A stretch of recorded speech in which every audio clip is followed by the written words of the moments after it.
Stop hiring more people to fix your practice dependencies problem when the real issue is that your practice was never designed to run without you. Now, in the next 4 minutes, I'm going to walk you through a single task framework that creates your first proof of operational independence. Now, if you want this task template so that you can start building out independence this week, just drop a leaf below and I'll send it over to you. My name is Robert Shetty, and I've been a practicing lawyer for almost 15 years. And I also help lawyers move away from a practice-centric life to a life-centric practice. Now, in each of these videos, I'm going to share with you one strategy or framework that you can use to immediately implement your decision-making today. Now, every time you try to step away from your practice, at least for me, a vacation, sick day, long weekend, you'll either come back to a backlog that takes a week to clear, or worse, you don't step away at all, even though you're on vacation, because you know what already happens when you do, right? You get the emails, the calls, etc. Now, your standard response might be to hire a paralegal, a VA, an assistant, or a virtual assistant, someone that can absorb the volume so that you can breathe. But 6 months later, you have the same problem, plus you've got a payroll obligation. The reason why you're running into problems is that the dependency you have isn't about volume, it's about how you structure your workflows. And that's what's called invisible leash.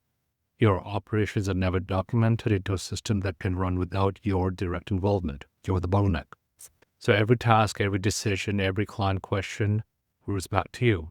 Not because you're a control freak, but because there's no other infrastructure to support decision-making without you being involved. And so when you're hiring into that structure, you're not going to be fixing the core problem. You're adding a person to an undocumented system that makes the system more complex without making it less dependent on you. And this is where the dependency break framework comes in, creating you or giving you structural independence one task at a time. So first step, take a list of every recurring operational task, not the legal work, the non-legal work. So maybe scheduling, intake responses, document requests, client status updates, write them down. These are the tasks that we call a dependency inventory. Identify one task on the list that a documented process could handle without you making a real-time decision. Just one, not 10, just one thing that repeats most often.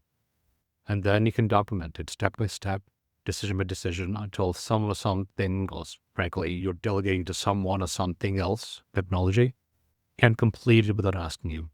This is not going to be a system overhaul, it's one lever pulled.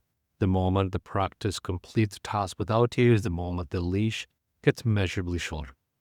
Now, this solution works because you are breaking the dependency that others have at the source, the absence of documentation. You can begin the audit yourself today without hiring anyone or buying anything. And then when you're ready to systematize beyond that first task, that's when the full operational redesign looks like. Now, if you want the first repeatable task template, just drop Leash below. I'll send it over to you. Again, you can complete the dependency audit today, identify the first task document, and begin building the infrastructure that lets your practice survive your absence starting this week. First retention milestone is your first absence that didn't create a backlog. And this is how you get there. Chat soon. Cheers.